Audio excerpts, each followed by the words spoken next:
happy to be here.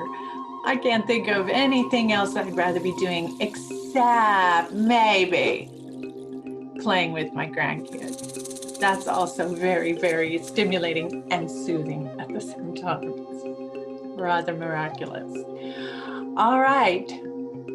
We'd like to invite Michael to come join us here. There you go. I mean, we don't know what to do if you're not here. Bless your heart. Well, thank you for having me, Ramona. It's great to be here.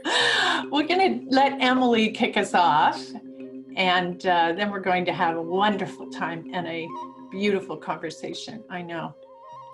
It's all yours, Emily. Thank you, Ramona. It is great to be here with you and Michael today. And we want to issue a huge welcome to all our friends all over the world with us today. We're so grateful that you joined us for this very special guest webinar. We have our lovely host, Ramona Zabriskie, and we're going to have a very special guest with us today, the multi-talented Dr. Michael Brant DeMaria.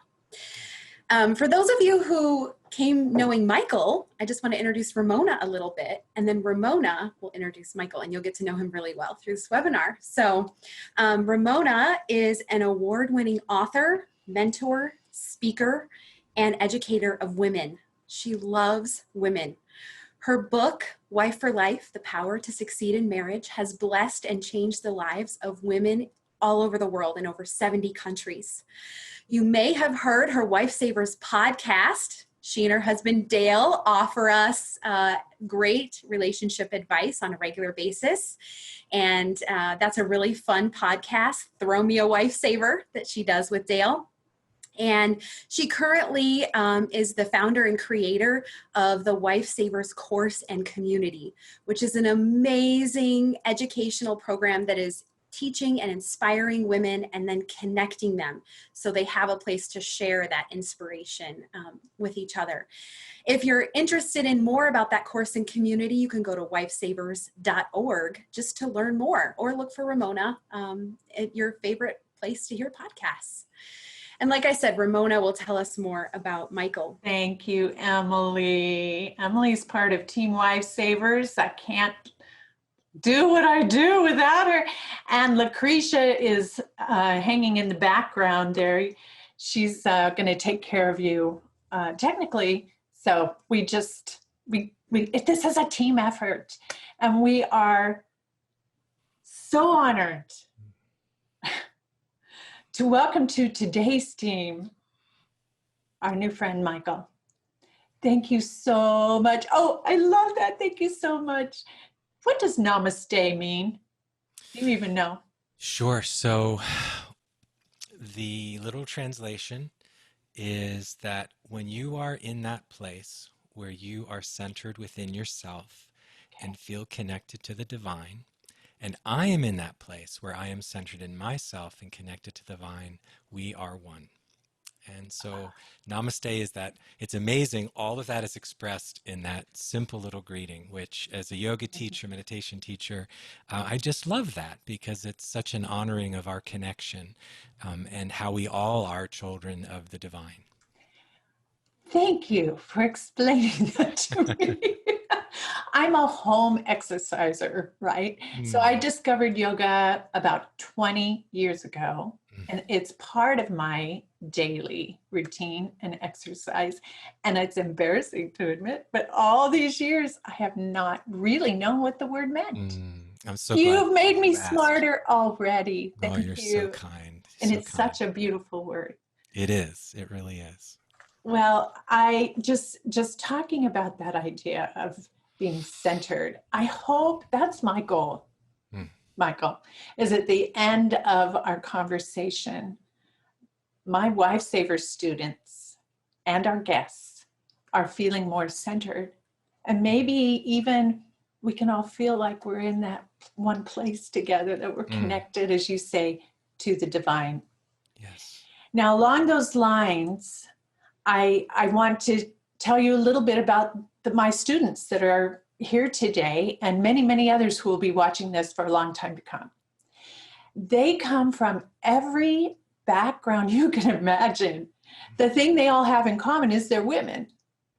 And so all the experiences that are common to women, you know, they know about, including something I know you'll be able to talk to us about, that sense of compassion fatigue and so forth. All right.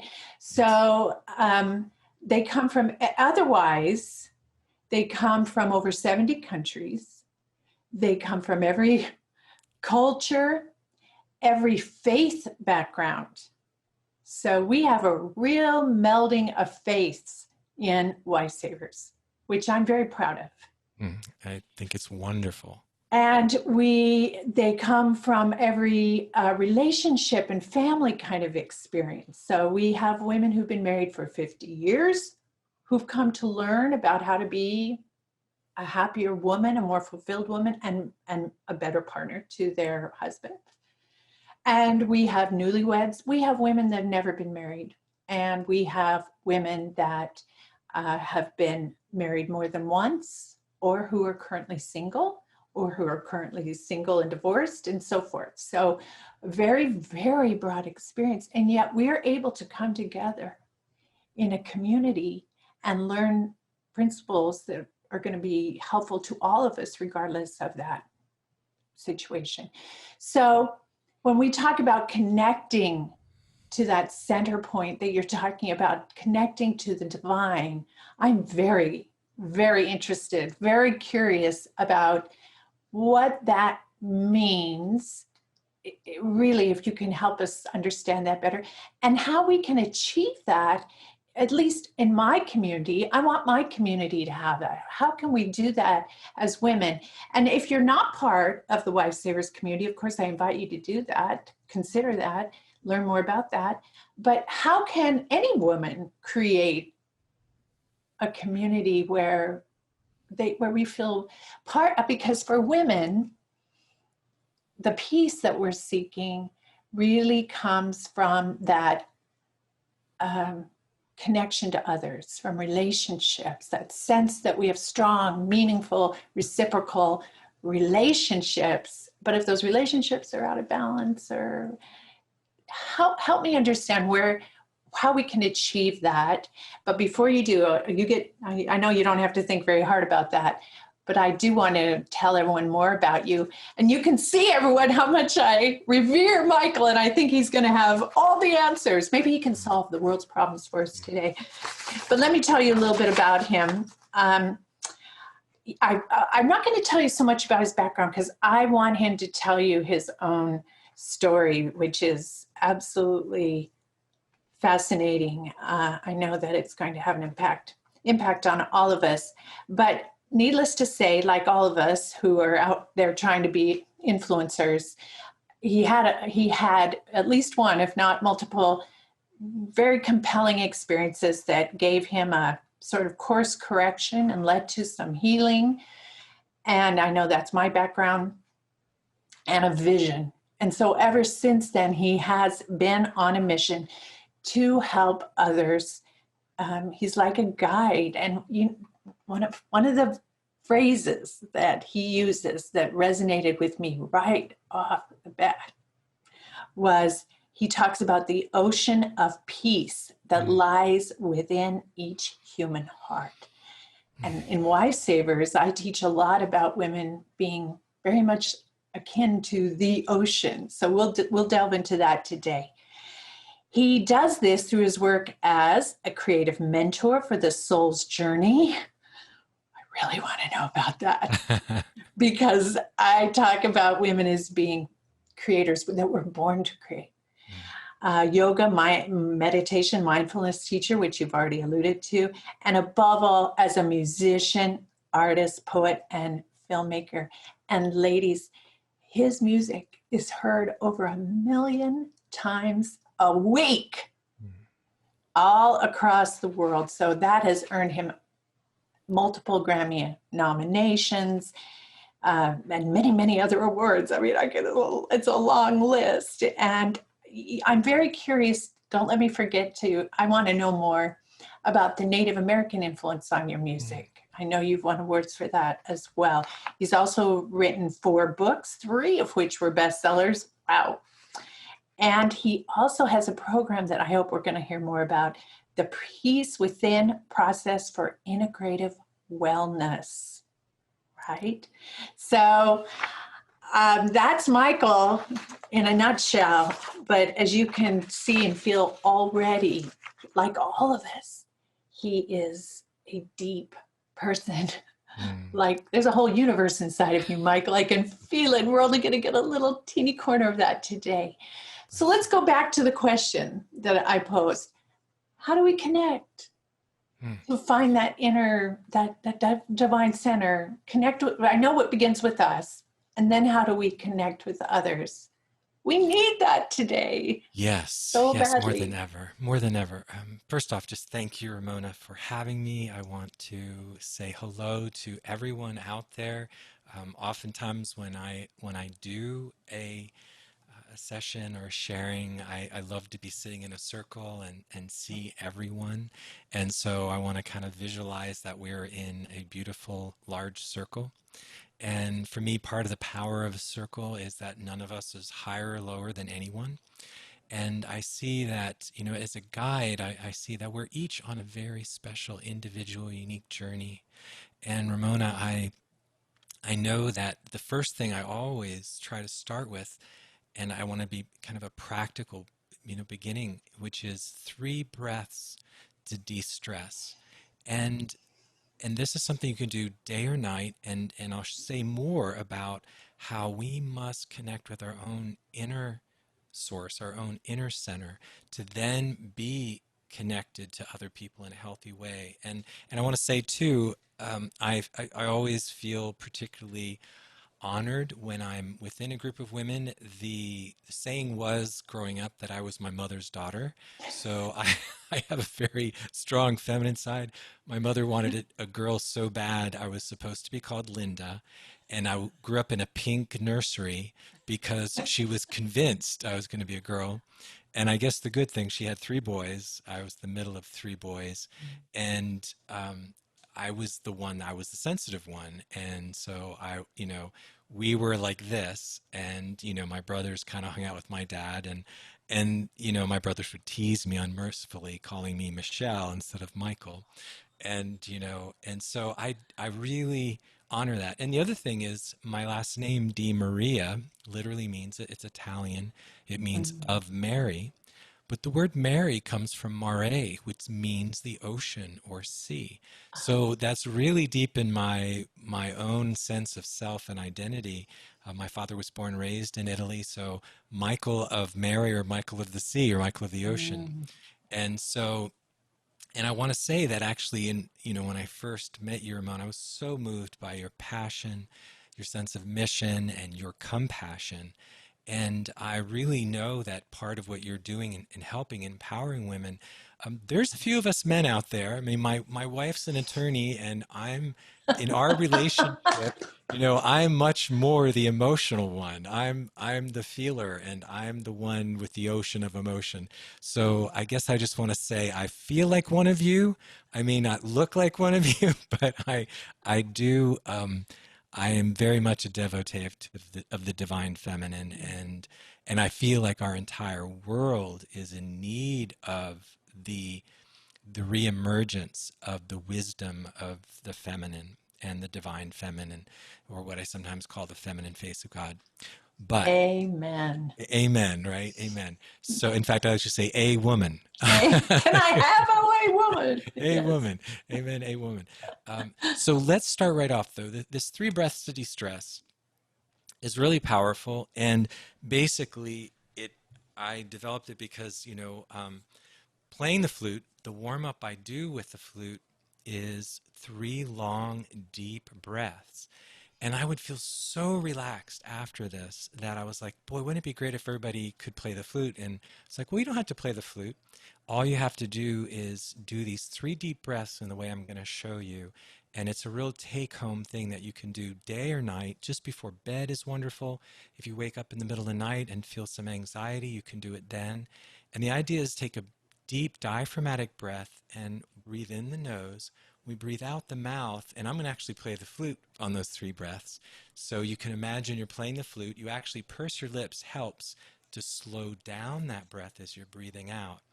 And I want you to notice how you feel in your body right now, and then how you feel after doing just 3 deep breaths to de-stress. And I'll walk you through it.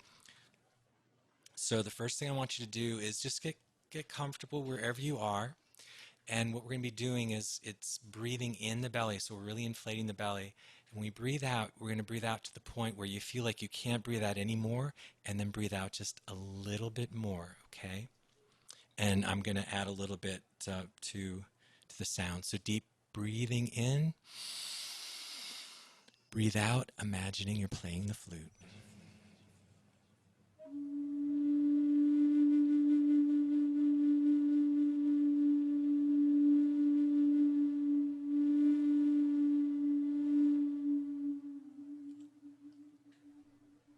And breathe out just a little more. Now breathing in nice and deep.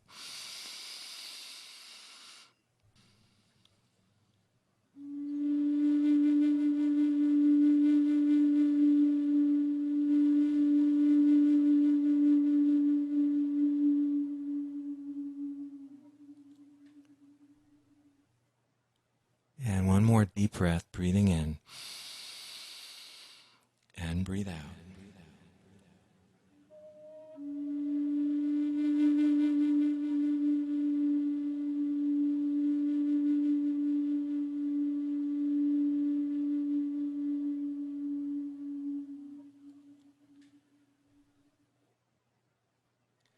Now I want you just to notice how differently you feel in your body than you did before we started. Just noticing the sense of your points of contact between the body and wherever you're sitting or standing, and just a sense of noticing a little calmer, the mind a little bit quieter, and just a little more present in this moment. So I noticed someone said I was a little quiet. Can you hear me okay, Ramona? And I can hear you great. Okay, I adjusted the volume just a little bit. So when we come into this idea of this inner center, this inner peace, we did these nice 3 deep breaths. Another thing that can help with that is releasing and letting go into the now. And when you do that, I want you to imagine letting go of the past and the future and giving yourself full permission to be fully present during our time together. And I do this with a nice deep breath. Your palms are facing skyward. You breathe in, up towards the sky. Breathe out with an ah sound. And as you do this, we call it releasing into the now. And the word ah is a very sacred sound. We find it in God, Allah, Amen, Shiva, Buddha. It's a very sacred word. And in fact, there's a great Zen poem, and it goes, the hand moves and the fire's whirling takes different shapes. All things change when we do. The first word, ah, blossoms into all others. Each of them is true. Now there's the ah of Monday morning, which is ah. And then there's the ah of Friday night, which is ah. So we're going to do it 2 more times, and I want you to really get as many ahs in there as you can. So let's do this again, breathing in and up. Ah. Good. One more time, and don't be shy. Give a really nice deep ah, breathing in. Ah. And you may want to shake your shoulders, and I also encourage people to blubber their lips. And, kind of move your hands around. So the idea is letting go of these energy cobwebs that build up. And so much of finding that center you're talking about, Ramona, and coming into that present moment is getting out of our heads, into our hearts, and into the body. And the one thing about this ocean of peace, remember I say, it's found, the heart is the gateway to that ocean of peace. So we often have to go through that heart, which may be any kind of emotions or things that are getting in the way of that.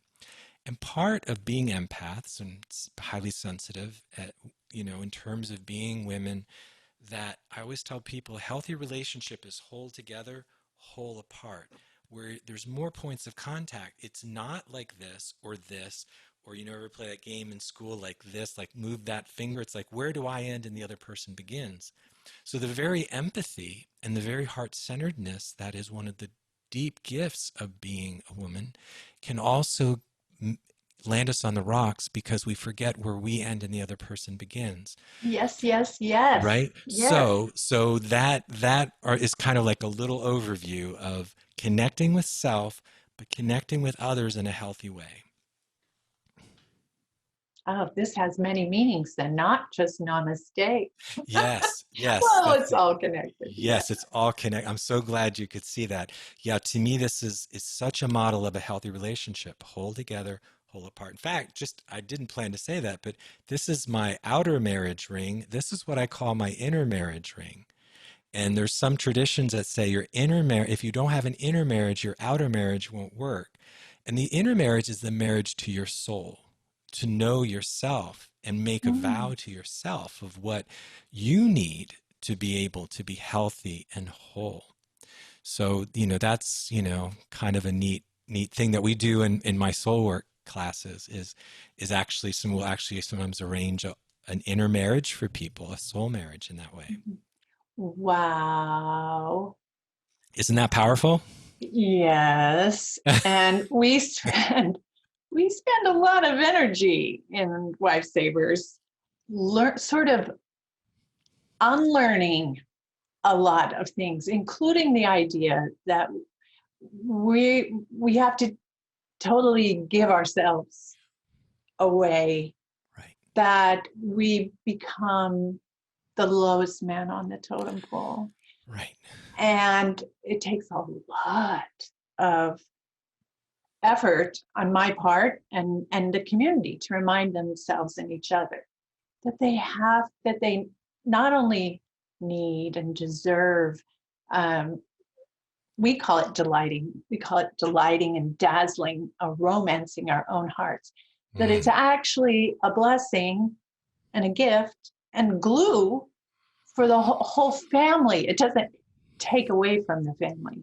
No, not at all. It adds so much, right? Exactly. So what Yeah. you're saying resonates so much with my WifeSavers and I, when you're talking about that inner marriage. Yes. So keep feeding us. Yeah, no, that's beautiful. I share, and I did see one message about wondering if I was Native American, and although decide if I do, I'm 50%, 100, Italian. My father was born and raised in Italy. My mother's side, my great grandmother was an orphan, and there's a story that I have Cherokee on that side of the family, but I don't claim it because it's never been proven. My wife of 38 years, partner of 43, is Mohawk. Well, it's 15% Mohawk, which also means my daughter is.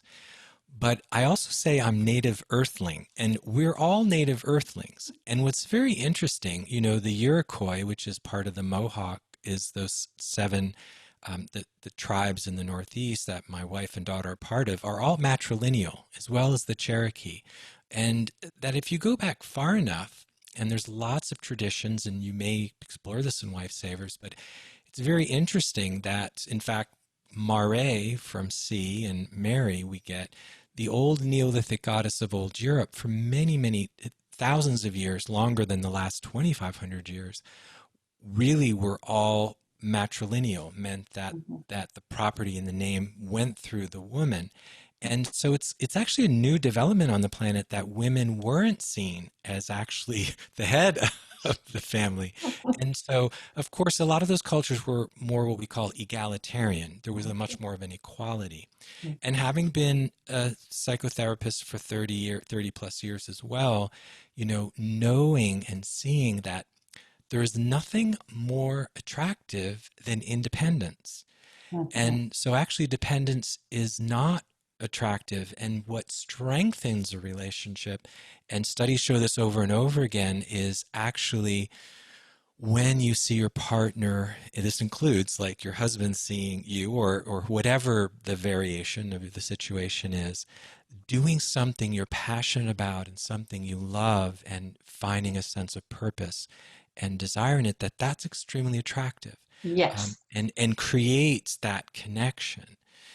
So that's a really important piece. That then, but it is, women are taught what you said in our culture, unfortunately, have been damaged and wounded often by this mistaken notion that somehow you're there as the servant, or second hand, and nothing could be further from the truth. Nothing could be further from the truth, and it actually deepens a relationship. Or if it's not a healthy relationship, it will show it's not healthy much It will quicker. expose, yes. Yes, it will expose it if you're not embracing your power. So it's very important to me to help women, empower women in their relationships, first and foremost with themselves, and then, of Right. course, in all other relationships. Oh, that is so beautiful. Mhm. So, what I feel I'm striving for as a woman is not just, fulfillment, not just to see all of my family succeed and my husband succeed, which is really important to me, but to have peace. I just want peace in Yes, more than anything right yes, now. I yes. I think I've always wanted that, and I bet I'm speaking for almost every woman here. And if you go back through my journals, which I did to prepare for this, I went back and I looked, and sure enough, I'm always writing about, for years and years and years, this quest for peace, and then writing joyously about the times when I felt it, and writing in great distress and sorrow Mhm. when I didn't feel it, right? Yes, So I'm always looking for it, but peace in my own soul, but also peace in my family. I want a peaceful relationship with my husband. That's more important to me than exciting relationship, actually. I yes, want a peaceful relationship with my children and my grandchildren, my parents and my sisters, and things feel off kilter when they're not, that peace isn't there for whatever reason. And so then I just kind of zero in on what do I have to do to get that back to that place of peace. So can you talk to us a little bit about relationships and the weight that they have on us as women, and how do we keep that in balance when we may be living with a relationship that is going to take a long time to achieve peace, if ever? How do we still have peace? It's all very complex yes, for yes. And I women. think, it's good that you use that word, that complexity, that because people can try to oversimplify it, and it is. And I agree with you. In the beginning of whenever I teach yoga meditation, we always start with an intention, and the intention is often, what is our deepest heart's longing or deepest prayer for our lifetime? And it's always been peace for me. So we're a cut of the same cloth, and this is one of the gifts we're giving away. I think my thing is mirrored, so, but it is peace within, and the whole mission of the book is, there's peace within the body, peace within the mind, peace within the heart, peace within the soul, peace within life, peace within relationship, and then peace within death. And there's a whole section on peace within relationship. But the deepest message I guess I want to share, and I love that you said, I'd rather have a peaceful relationship than just this wild, that, studies show, and doing this for 30 years myself, over and over again, that oftentimes in our culture, particularly our culture, Western culture, American culture, it gets so focused on these unrealistic expectations of relationship. And I see two things I see torpedo relationships the most. The first one is unrealistic expectations. And this is so damaging to all of us, because our unrealistic expectations of the other person, ourselves, and the relationship in general. And the second one is expecting the other person to be responsible for your happiness or peace. That peace must start with us. There's the old quote by Gandhi. It's, there's two ways to make life more peaceful. One is to try to carpet the world, and the other is to wear sandals and comfortable sandals. And so I started finding comfortable sandals, which means care of the soul. And until you care, and that's this intermarriage idea, that care of your soul. And the whole message of the entire Peace Within process in my book and program is actually peace that is dependent on external circumstances is fragile and fleeting, because everything is changing around us, and especially right now that there's so much going on in the world, and our partner can lose the job or get an illness, or a child, or whoever it might be. There's so many things beyond our control. But I'll give you a nice concrete example of what I mean. When I'm in touch with my soul, when I am taking care of my, I think of it as there's two big metaphors I use, and one is a wallet and one is a thing of glass and of water. And let me start with the wallet one, because it's just so visual and powerful. I use the wallet as a symbol of two things: our sense of self, and strangely enough, as the soul. And this is the reason why. In a wallet, we have our identity. We have pictures of what's meaningful to us. We have our buying power. And economic dependence is a big thing that can occur and damage a relationship if there's not equality. And so I tell people what happens in a relationship is kind of we start to share about ourselves. When we begin a relationship, we show each other our wounds, we show each other our dreams. It's like we take our wallet out and show them our pictures, right, of what's important to us. Now, what happens in the first stage relationship is the other person is oohing and ahhing over our wallet. Oh, what a wonderful wallet. I love your wallet. That's incredible. And all of a sudden we go, wow, you like my wallet. You love my wallet more than I do. Can you hold it for me? And so all of a sudden, when the other person has your wallet, this is the example I give. Let's say I had a great day at work. I come home. I'm going to go for a run because it makes me happy, or a bike ride, whatever it might be. But I come home and my partner is in a terrible mood. They're sitting at the kitchen table and they're just, kind of throwing this stuff around and cursing. And I'm like, hey, what's the matter? I don't want to talk about it. Now, all of a sudden, I've forgotten my good day. If they have my wallet, I've forgotten my good day. I forgot about my run, and I'm totally focused on them. That might seem like I'm concerned for them, but no. I'm concerned for my own sense of self-esteem, because they could all of a sudden tell me it's a crappy wallet, that they hate my wallet, that it's a pathetic wallet, and I'll be crushed. So as long as they have my wallet, they have power over my sense of self. And actually, then we'll probably get into a fight, well, I'm not going anywhere. You tell me what's going on. Is this about me? Right? Then all of a sudden I get into this loop. Now, let's go in the other example. I have my wallet. I know that I'm an okay person. I have my sense of self. I have my soul. I have my heart. I have my sense of power and identity in my own hands. I come home. Hey, I had a great day at work. I'm going to go for a run. How are you doing? I don't want to talk about it, and just leave me alone.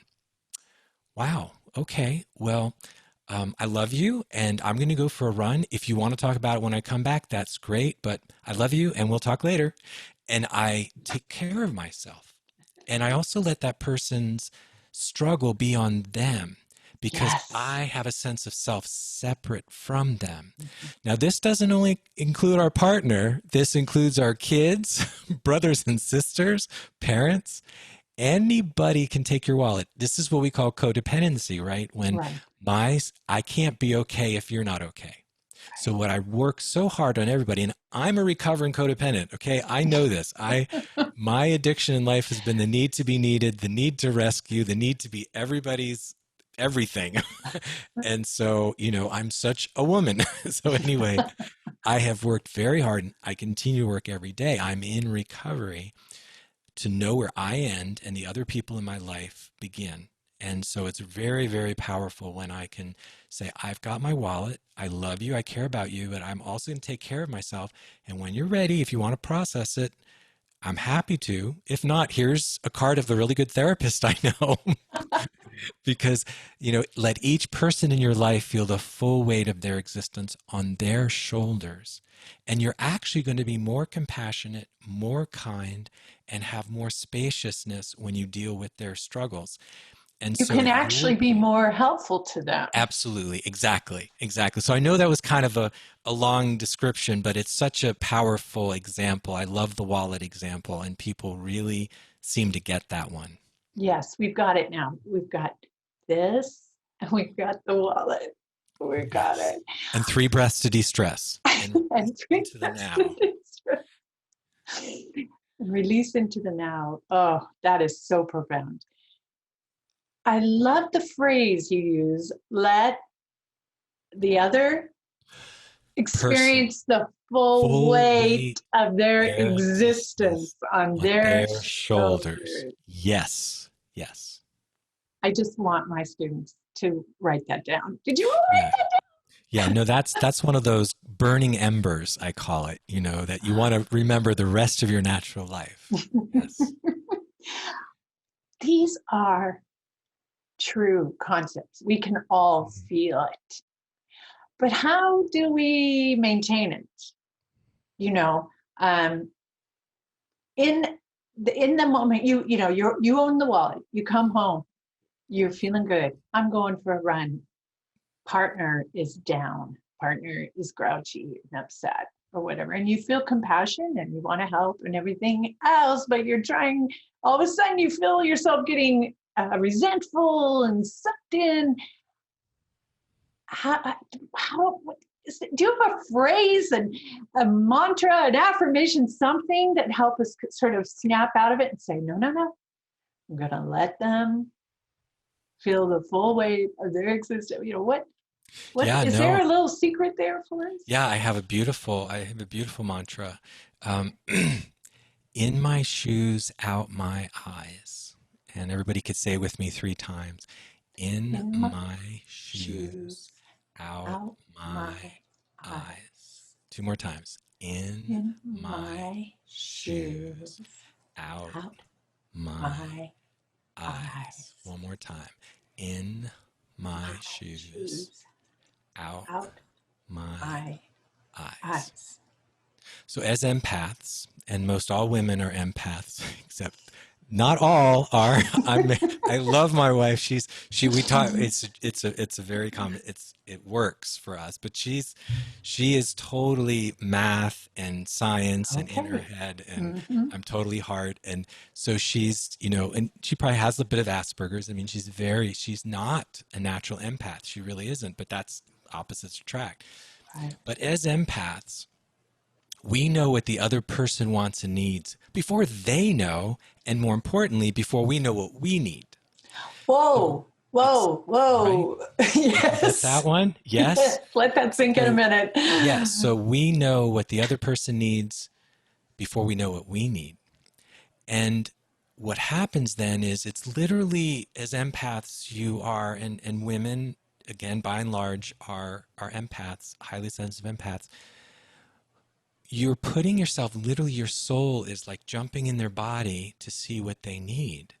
And so this idea of in my shoes, out my eyes, it was a really powerful phrase when I was going through a particularly difficult time, because I worked as a child protection team psychologist for many years, and I just was burned out from compassion fatigue. I was taking care of everyone else except myself. And it occurred to me that I was not in my own shoes looking out my eyes. I literally, and the soul, the word soul, the Latin is anima. We get the word animation and animated, which means to come alive. So to me, the soul is our energy body. It's the part of us that animates who we are. And that body can literally leave our body. I mean, that energy body, it's like almost if you ever feel you're beside yourself, even say I'm beside myself. Literally, it's like part of you has left your body, or you feel sort of out of control. Totally. And this happens a lot with our children, with our partners, with a boss. You can be codependent with anyone. So the idea of in my shoes, out my eyes, and it really works if you just, close your eyes for a second and do a few deep breaths. And it's like, I have to be in my body to live my life. And otherwise, we can actually do damage to ourselves and the other person because we're not coming from a place of centeredness and not from a place of strength and power. And we'll be used, abused, and betrayed by doing that. Because when you're not in your body, you're not in your power, and people can take terrible advantage of you. And of course, there's horrible things that can go on for particularly women from, that end up in abusive relationships and can't get free. So in my shoes, out my eyes is a reminder to literally be embodied, be in your body. I like to say the soul, and we hear about the power of now, but if you're not in the here and now, so to me, the soul is the here of the now. Like I am in my body, looking out my eyes, living my life.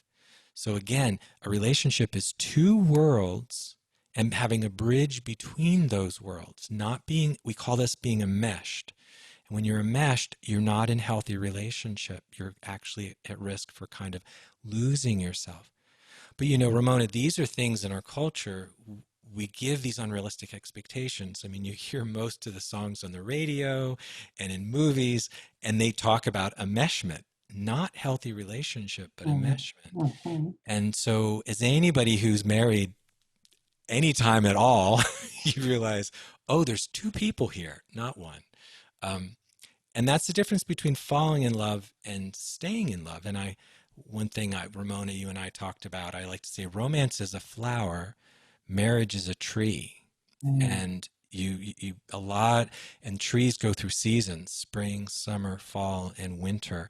And there are some times there's no leaves on the tree, and that's where commitment comes in. But it also means staying true to your own sense of self and taking care of your needs in the process.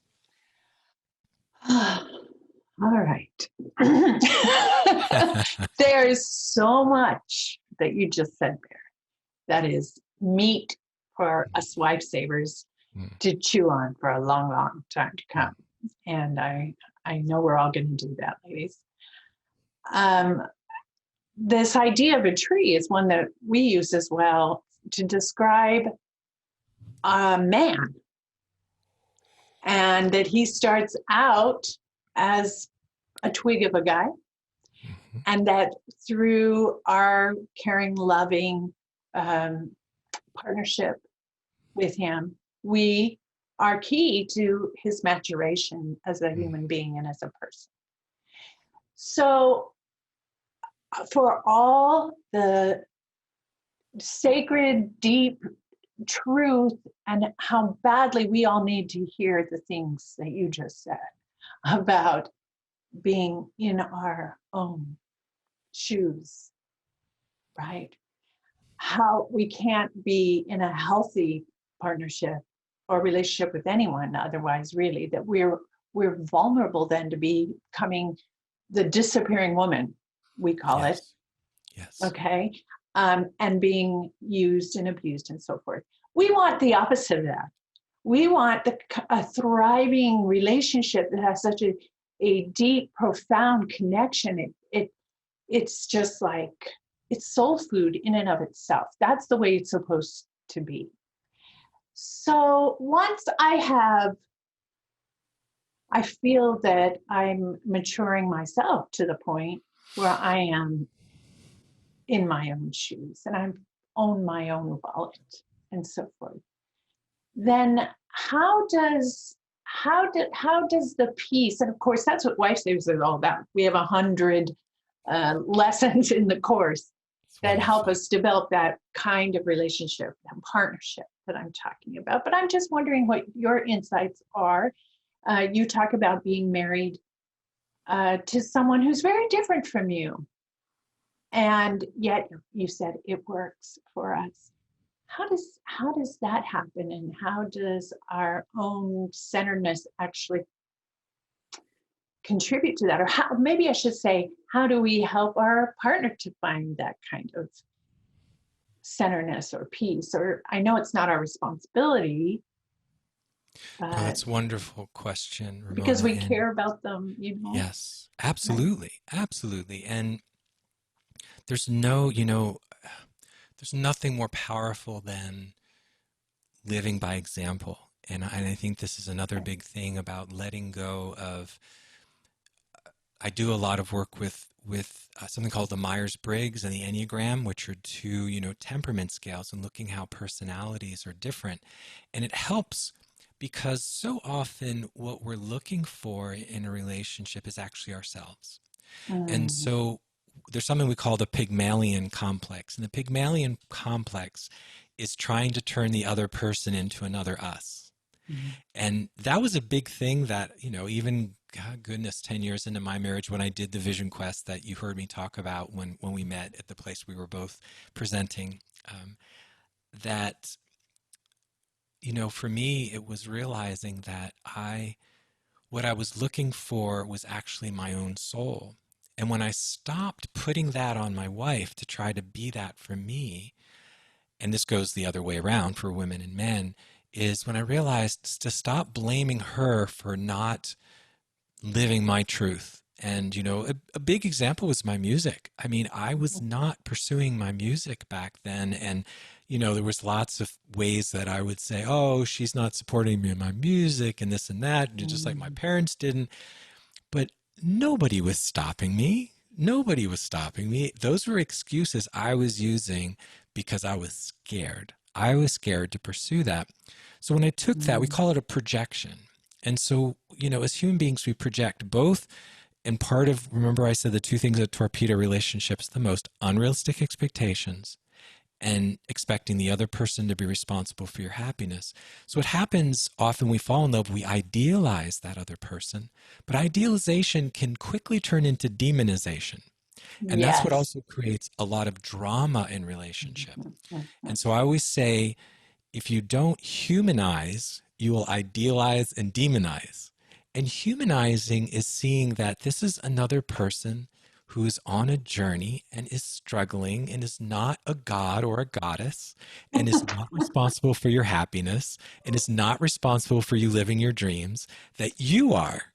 And that is a huge thing. When you take that off that other person and you work on yourself and become more whole, then my wife's like, well, I want some of that. You're so happy, and it mhm, was like, when I first started doing vision quests, which are these wilderness rites of passage I guided, she would be kind of, frustrated and upset and feel jealous, and miss me. But whenever I came back, she saw that I was so much happier and so much more fulfilled and so much more complete. It turned around for her to be saying, after a while, you need to go on one of those things again, because I was a better husband and father. So that idea of being, mhm, I call it being soulfish, not mhm. selfish, soulfish, care of the soul. And I'll tell another thing why I felt more like the woman. We have a joke about the first 10 years of our marriage, that I never said no to her and she never said she was sorry. She's an attorney, I'm the musician, artist, therapist. So, and when I started saying no, all of a sudden I started getting a lot of, you're being so selfish. You're being so selfish. And no, I'm not being a doormat anymore. And I actually have a voice. And it took a few years, but then I got a card one day, which was like, I love you for this and this and this, and that you're one of the few people who can say no to me lovingly. And the way I talk about a loving no is with a love sandwich. You start with I love you and you end with I love you. And this works a lot with men who may not be listening to you. Again, because my wife was the man in our relationship. Sweetheart, I love you, and no. I love you and thank you for hearing me. So, it's amazing if you do the love sandwich, what you can put in the middle of that sandwich. So this idea of fiercely standing in your truth, lovingly and fiercely. Mm, yes, And that's the it's, difference, isn't it? oh, totally. Because you can say, I'm standing in my truth and be all Right, obstinate, ready for a right. fight. And Yeah. that's not what you're talking about. No, and it's not, the other person doesn't hear it. And part of this is, I tell couples, creative conflict and creative tension is part of a healthy relationship. Just like making love requires friction, actually we know that some friction is healthy because then there's two people bumping up against each other. If you're constantly giving in, you're going to be developing anger and resentment, Right. and it doesn't get pretty because then it creates that passive aggressiveness and other kinds of things that can come up. So we have a saying in our relationship, because we don't like it, of course we don't like it, but we'll just say conflict is good, conflict is good. We're kind of bumping up against each other, but it Right. is in creative, compassionate conflict, conflict that's coming up because both people are lovingly stating their needs and saying, okay, there's a difference of opinion here, but Mhm. how can we at least hear each other what we both need? I'm a great alliterator. I love alliteration. I love alliteration Anybody who too. reads my writing, when I come up with a great alliteration, I feel kind of like, yeah. Yeah, So me too. I love it. creativity, creative, compassionate conflict. Yeah. Or tension. Or tension. Yeah. Or tension. Because then you have two people and you've got to have two people. You have to have two people. If you want that relationship, right? Are you familiar with Khalil Gibran's On Marriage? No. Oh my gosh. Before we finish, I would love, whenever I do I do some marriage ceremonies for people, and it's my favorite thing to read, and it is the powerful expression for me of a healthy marriage. So at some point it's only a page, and it's big writing, and it just takes a couple minutes, but I would love to read that to you and all of your listeners today. Oh, please. Whenever you feel it's most impactful, you may pull it out. Well, I could do it right now because it's okay. literally, when you said two people, let me Yeah. get this real quick. All right. Everybody having fun? Are you having lots of boing, boing, boings going on? So this is from The Prophet, and this was the actual book. It was my mom's favorite book, and it was always in our living room growing up. And I read this all the time when I do marriage ceremonies. And it's just, yeah, when you said that, I call them truth bumps, not just chill bumps. So, speak to us of marriage. All right. And he answered, saying, you were born together, and together you shall be forevermore. You shall be together when the white wings of death scatter your days, and you shall be together even in the silent memory of God. But let there be spaces in your togetherness, and let the winds of the heavens dance between you. Love one another, but make not a bond of love. Let it rather be a moving sea between the shores of your souls. Fill each other's cup, but drink not from one cup. Give one another of your bread, but eat not from the same loaf. Sing and dance together and be joyous, but let each one of you be alone. Even as the strings of a lute are alone, then they quiver with the same music. Give your hearts, but not into each other's keeping, for only the hand of life can contain your hearts.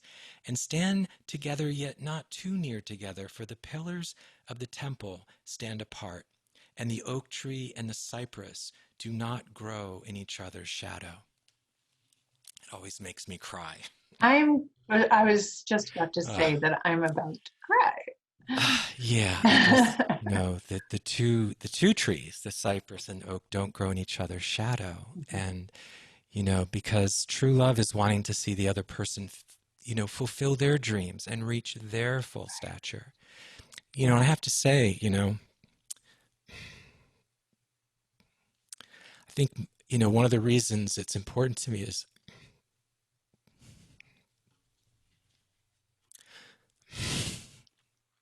my mom passed away a few years ago, and she was an amazing mom, and my dad was from the old country, grew up in Italy, and she so wanted to go to school, and my mom could have been anything, and my dad really discouraged that, and I think I just have a passion for empowering.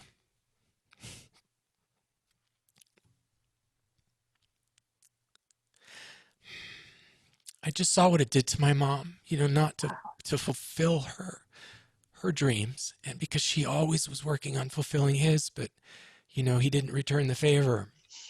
And I think that was a wound I saw that she carried, and did my best to support her in that. And I do think that every woman I try to empower is trying to help my mom, because of what she was one of the most compassionate, gifted beings, I ever met, and was brilliant. She could have done and been anything. And after putting him through school to get his Ph.D., she wanted to go to school, and he didn't let her. Literally didn't let her, which may be hard to believe, but back in the 50s with an Yes, very Italian different. husband. But so I just, it's really important. And she did, towards the end of her life, be able to start taking piano and go to school and become a realtor and some other things. But I just, that hyper focus on his career to the almost complete exclusion to her own dreams was a painful thing to watch. Mm. And I think partly being her daughter, You're still I was championing still her. championing her. So anyway, Well, again, you've yeah, spoken something that resonates so I deeply know, I do in know. this community and with my teachings, because that is exactly the goal of being a full-fledged, mature wife saver. Um, in fact, my daughter, who I see is here today, we just completed another module of lessons, and that's about 35 lessons, that are on that very thing. Awesome. I And love it, it. it I will be love it. published shortly in pursuing your dreams and how to do that. Now, in WifeSavers, we call it dream weaving. Ooh, I love that. I love that so much. So you can have two people, it's the same, it requires the same movements or motions, repetitive motions that are used in putting together a piece of fabric, Absolutely. right? Weaving a loom and moving back and forth. Absolutely. And so Absolutely. sometimes one of those strings is held taut while the other's propelled across the loom. And, Yes. so there's some give and take involved. But it was interesting for me and it's in my book, it's part of my philosophy, but in researching this really in-depth module presentation of the principle, I did lots and lots of research into couples, living couples and contemporary couples. So a lot of them are celebrity couples even who've managed to do this. It's very tricky, but that's what we do, is we learn how to do that in WifeSavers. So yes, yes, yes, we are women who want that. We say in WifeSavers, live your dreams and love your marriage. You can do Amen. both. Amen. Absolutely. Absolutely. And I can say, as the woman in my relationship, I mean, the more I embraced my music, and it was hard to convince me, and my parents and my wife were kind of discouraging that you'll never make money with music. I'm making more money with my music than I ever did in psychology. But But it it is wasn't. only like 2% of musicians who do that. True, true. And it's been decades of work and dedication. And yet, when I could communicate in a loving, clear way, this is so important to me. I'm going to go part-time with this job. I need to be able to focus on this, and I will help in the relationship in other ways, but this is Mhm. important to me.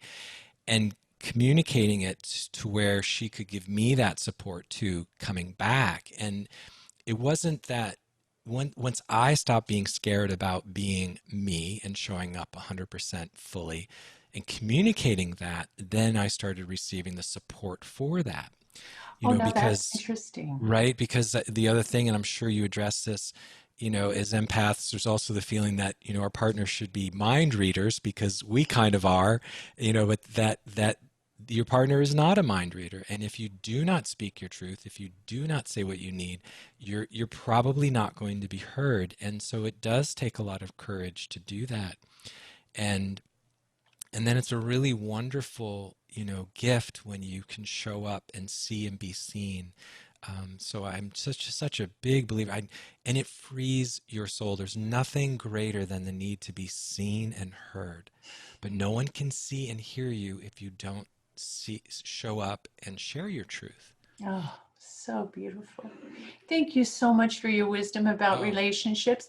Can I veer a little sure. and talk a little bit more about creativity Yes. and healing?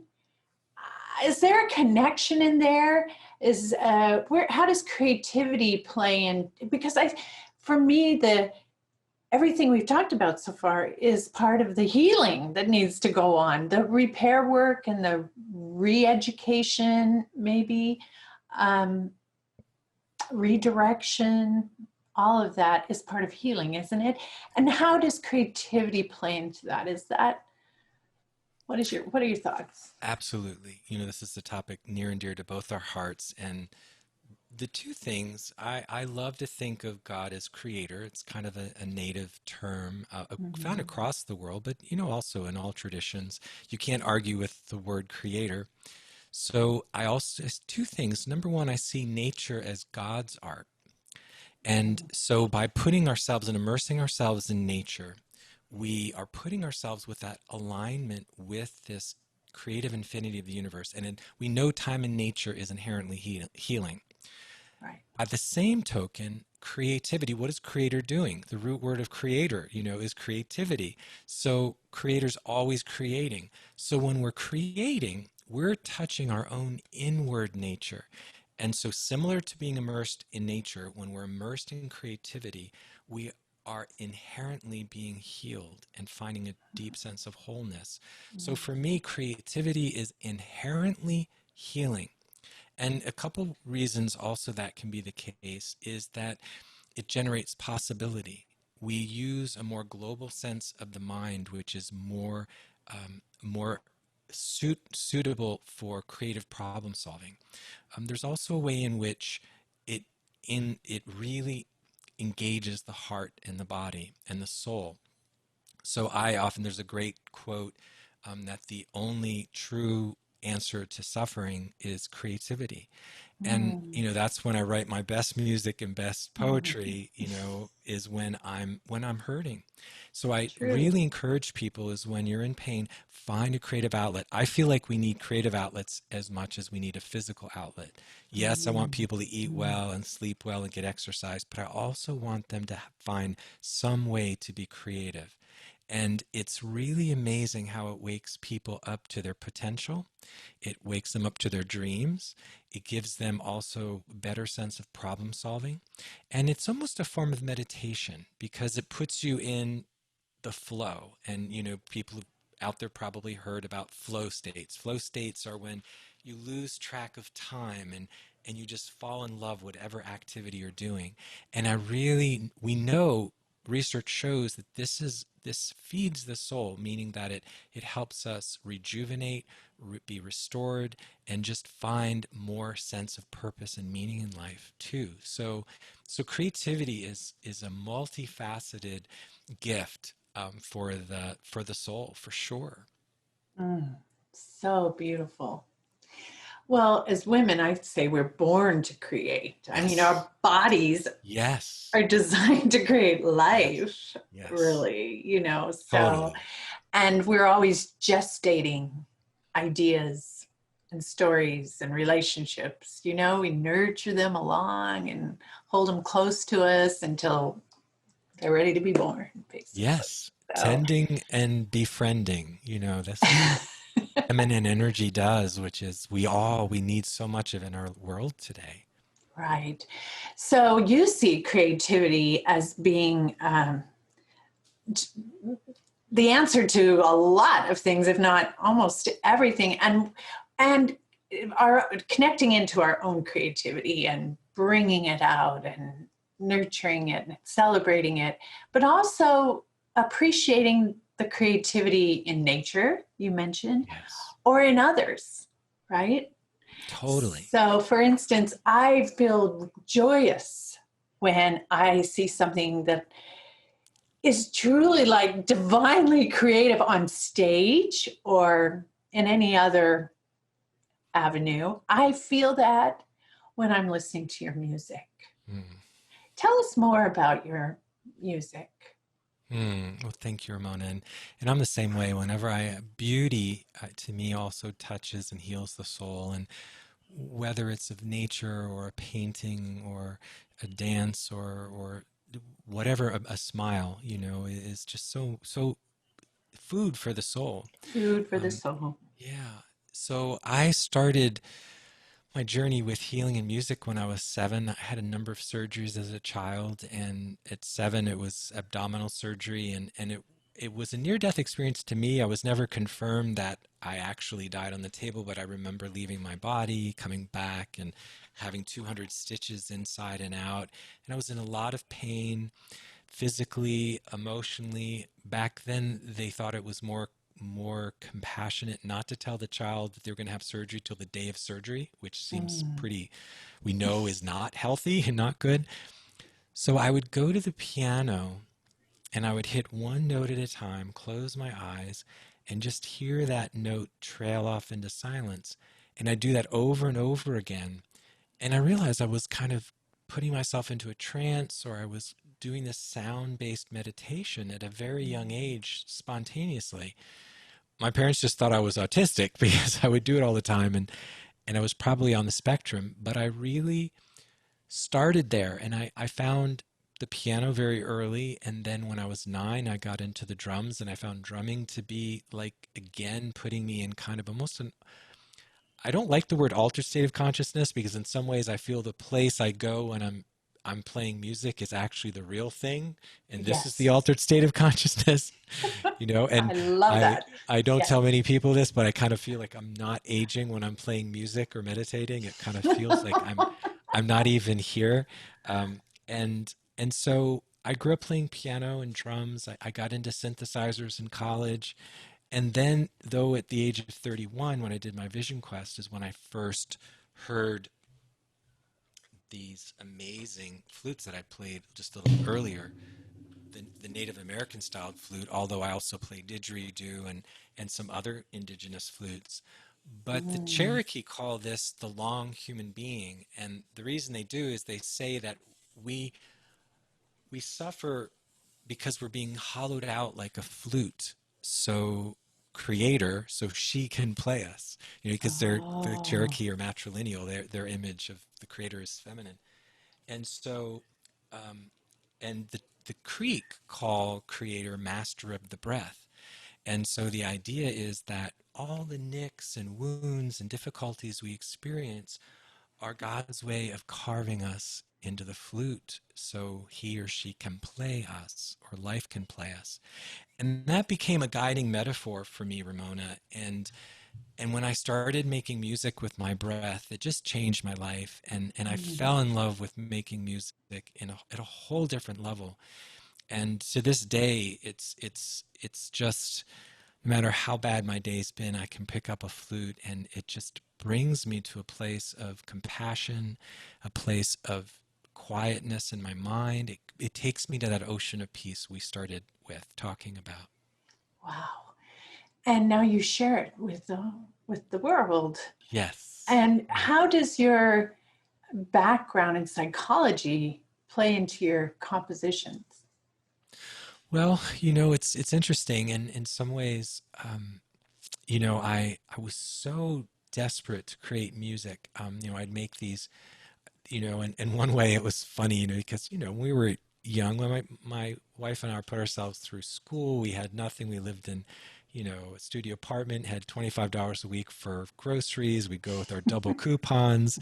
Um, we came from nothing, and she was always, but I wanted to have instruments and I wanted to be making music, and, she was frugal and, all that. But I said, well, I can make relaxation tapes I'm going to do my meditations, but I'm going to do my own music, and then I don't have to license music. And so she was very thoughtful to, for years, I was doing these back with the little audio cassettes and I would do some albums for friends and family, and I'd do these relaxation tapes. And to be honest, I never thought I'd make any money with my music, but I was doing some talking and keynote speaking back in the late 90s, early 2000s, but I'd bring my flute with me and I'd always play the flute.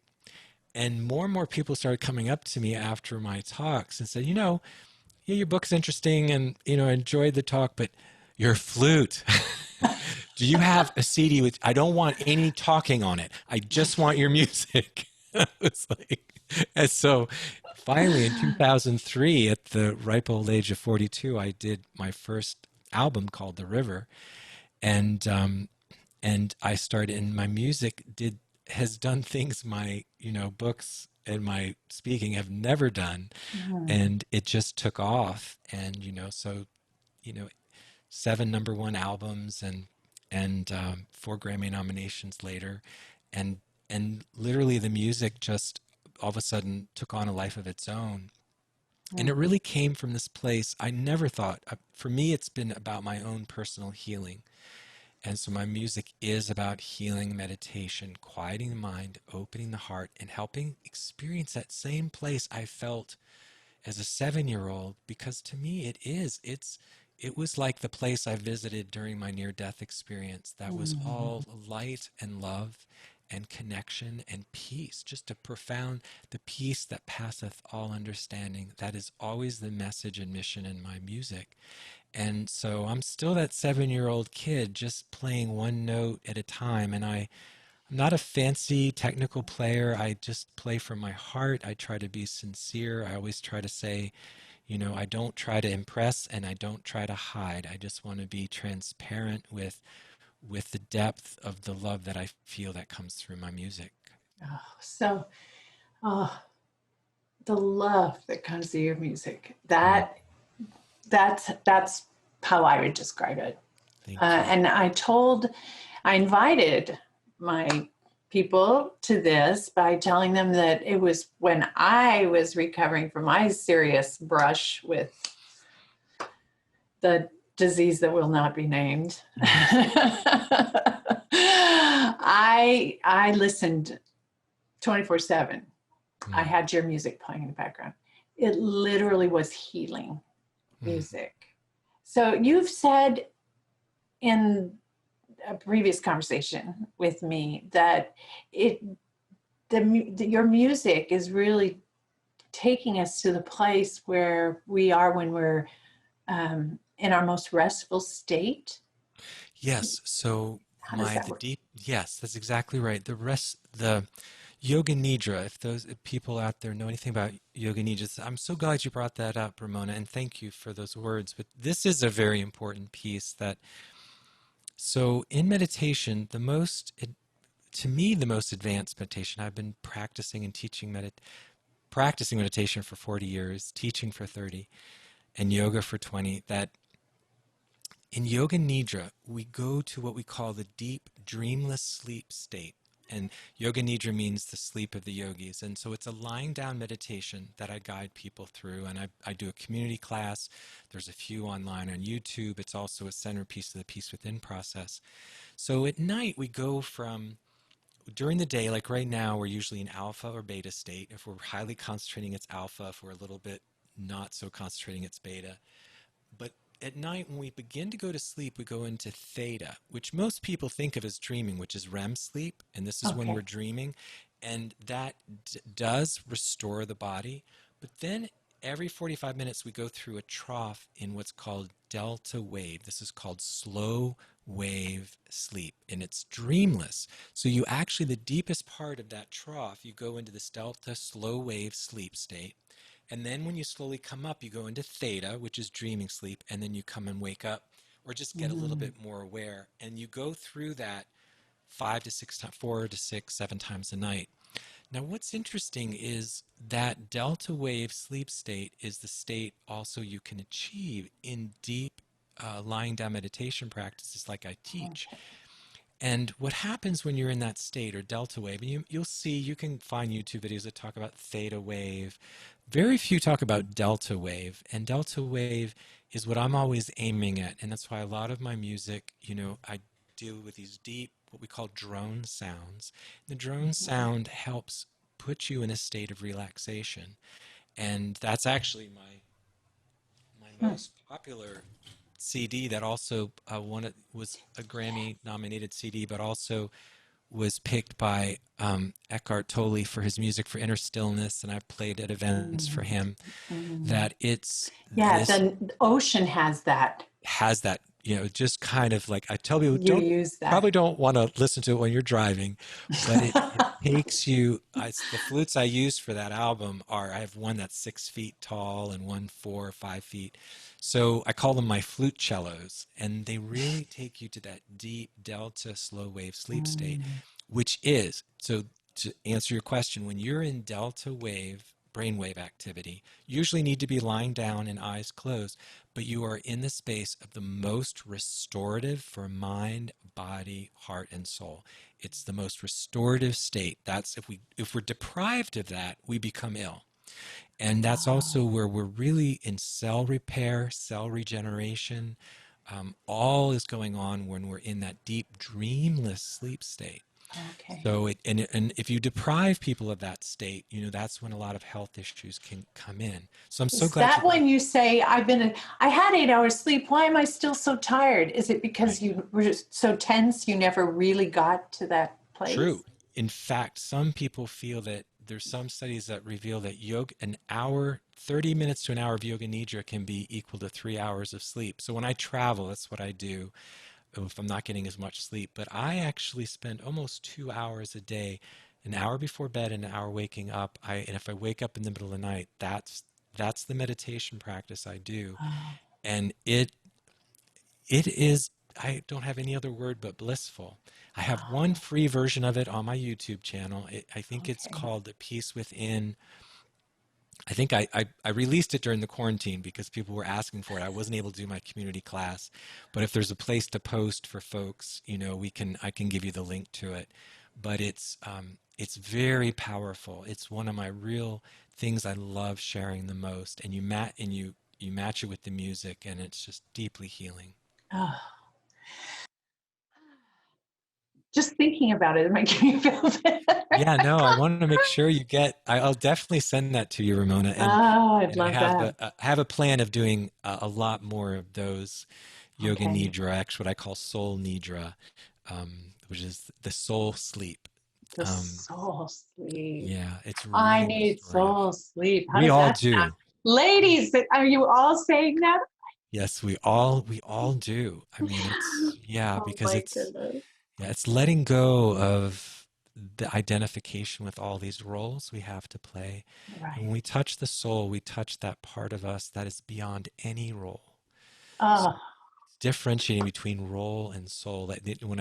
Whenever I'm meditation, I always say, and just in this moment, let go of having to be anything for anybody. Just being. And I think for women in particular, right? Well, you have so many roles you have to play, right? And we all, and so letting go of those roles is so important. That's only happened for me twice in my life that I can remember. And both times it was connected with the ocean.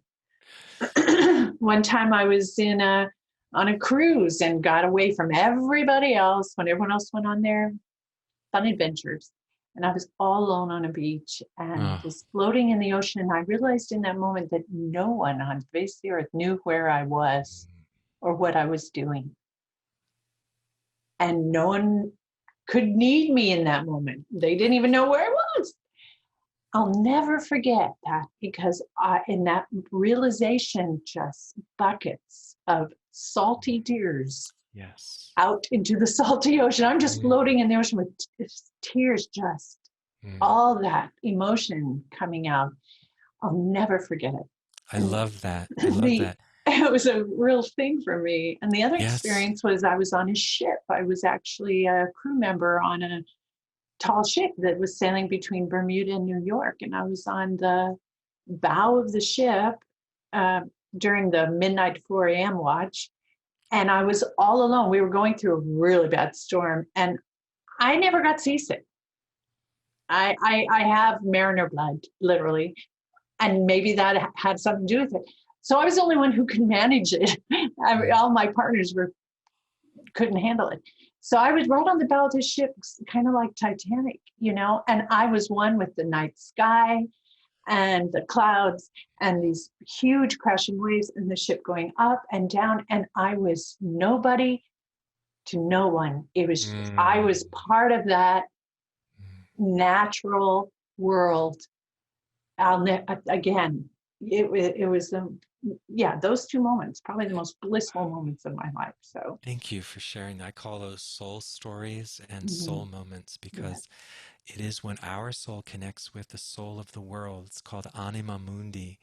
And those are deep, deep moments of soul awakening, when you realize that, we are that sense of oneness, that sense of not just thinking of it conceptually, but experience a felt sense of oneness with the sky and the earth and the ocean and the sea.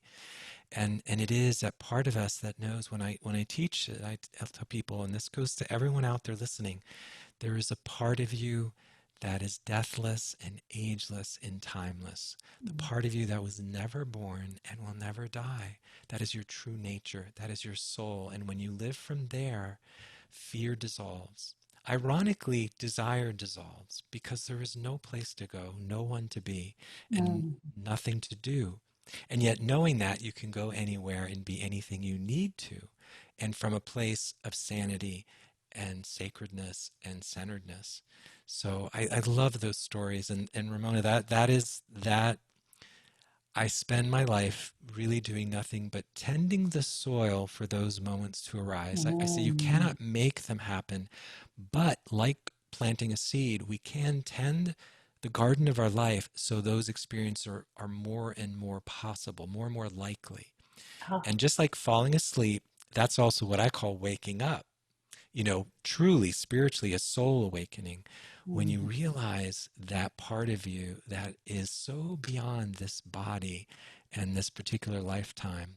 And that's what gives us the right kind of courage to speak our truths and share. And then you also become a force of not only goodness and love and healing, but wakefulness, because you're awakening those moments in others.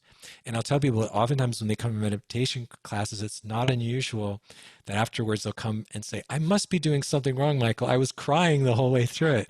I said, no, that's just that's because, a sign of right, you were just that relaxed, and just, it's like a homecoming, right? Yes.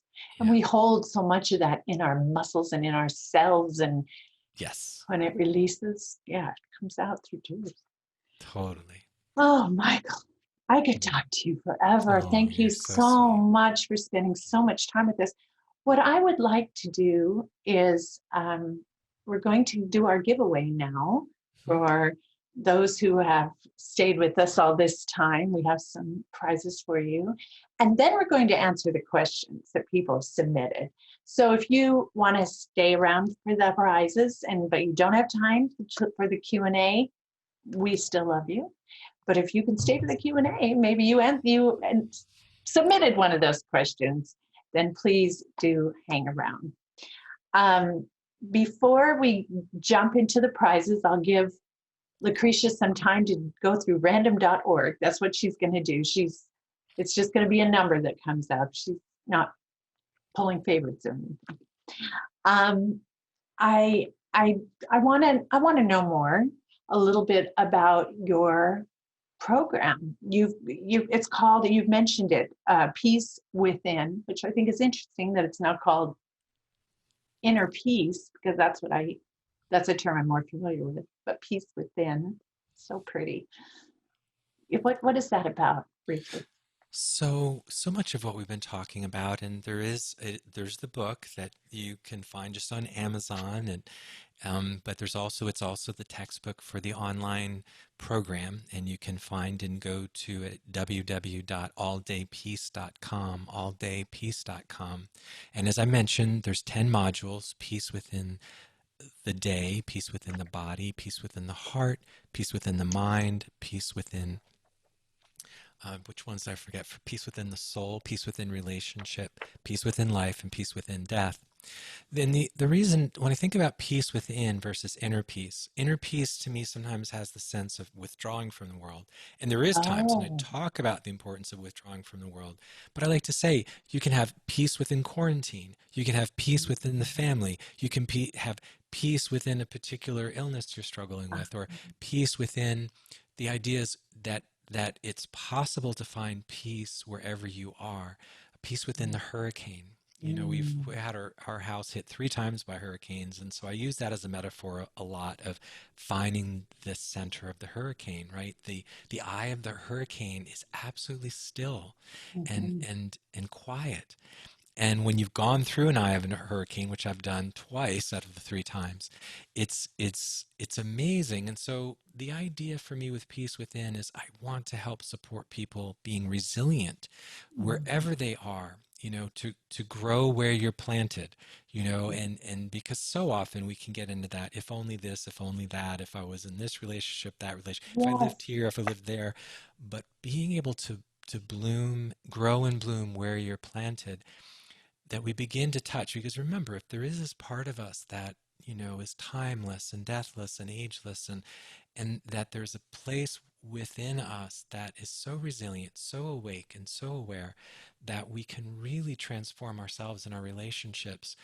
Because when we wake up to the kinds of things we're talking about, waking up to our true nature, waking up to our soul, not only is there wholeness in that, but healing for ourselves and those around us. And I tell people, if just one person in the family starts to wake up, the rest of the family will start to wake up. So Yes. consciousness is contagious. Just like unconsciousness is contagious, consciousness is contagious. So the peace within process, I say, you know, it is a process, and it is, you know, and I like to work with serious seekers, because, you know, I'm not going to promise that it's, you know, it's just, you know, you just do this practice and everything will be well. I do believe it can happen at any moment, this spontaneous awakening and awareness, but it does take a certain amount of dedication and practice. So Mhm. the book and the program are designed as an at-home retreat to do. So you can Oh. go through, and there is, right now it's a self-guided, but it's like 70% off because it's self-guided. I Oh. hope to do a guided version again, which is a little bit more expensive because I walk you through it. Yeah. But it's really rich with content, video, high end. Shot it with a 4 camera setup, and it's very Mm. high-end videos of me Mhm. basically coming into your home like we were going to have a meditation retreat in the comfort of Mm. your own home. Mm. So there's a lot of teaching, but there's also main points for every module and then practices for each module. And people can do it totally at their own pace. It's designed to pretty much do one module every 2 weeks, which literally would be about 45 minutes a week of, you know, content to Okay. digest, which is not a lot. But some people do the whole thing within a month, and other ones can do it over a year. You can do it That over a sounds year. just like LifeSavers. Yeah, when we talked, it sounded very, very similar. It definitely did. But oh, how wonderfully complimentary it is to LifeSavers. So Yeah. I hope that some of my students might consider that for sure. So the prizes that we're going to give away today, I'm going to give away to, what did we decide, Emily? Emily, you better come on camera and help me remember what we're giving away. I think we said 5 prizes. So if you have Okay. 3, and I think Michael has a book and a CD, that would be great. Okay. All right. I will give away 3 autographed books of Life for Life. And I will give, and also a gift card for a music streaming service of your choice. So Pandora, Spotify, iTunes, that kind of thing. And then you'll get a gift card along with the book, so you can get some of Michael's music. That's what I'll give away. And I have the book and CD, and I'll sign these too. And so those are for me. Super neat. So we can't guarantee which you're going to get, but no matter what, you're going to get some of Michael's music. Okay. And some good reading stuff too. All right. So go ahead, Emily. How do we do this? Well, we've got our winners. Hopefully everyone's comfortable with us saying their name. Just here say at the their first. webinar. If you don't want your name said for some reason, you better speak up right now. Well, they're not going to know. Right now. They're not going to know. We haven't told them that they're winners, but we'll just use first names. Yeah, but they can say, don't say my name if I'm one of the winners. We'll use your first name only, okay? We'll just use your first name. No one will know. There are multiple people with the same name, and I will reach out to you personally via email to get your mailing address following this presentation. So if you're a winner and you're announced today, check your email after this, okay? Okay. All right. So winner number 1 is Andrea. Yay, Andrea. Winner number 2, Allison. Woohoo! We have 2 A's so far. Winner number 3, Candace. Winner number 4, Adele. Woohoo! And winner number 5, Sandra.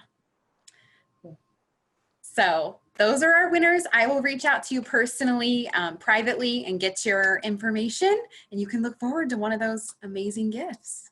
So thank you for being here. That's so cool. Thank you, Emily. Thank you, Lucretia, for helping us with that. Now, Emily, give us some questions for Michael. And if you need to go, ladies, you're most welcome. This will be recorded for replay if you want to catch up later for WifeSavers community. Okay. Well, in case you missed it, I'm so grateful to have listened to Michael today. It's been a huge blessing, and someone here felt the same way. She put in the chat how grateful she was to hear more about Michael's music and she's looking forward to reading his books. She said, I found some answers for questions I've had in my search for the who am I, and not the who I've had to hide over the course of my marriage. Your wonderful and kind heart has been evident in the time that she's known you, this friend. So she must be a friend of yours. But that was just really awesome and touching to me. And I think echoes a lot of our sentiments today, that I think many of us found answers in the things that you shared. So we did have a few questions submitted, and we've, again, taken a lot of your time, and we're very grateful for that. So I'll just share a few with you here. I liked this one because it's simple and to the point. If we only have 5 minutes to ourselves each day, what do you recommend we do for healing?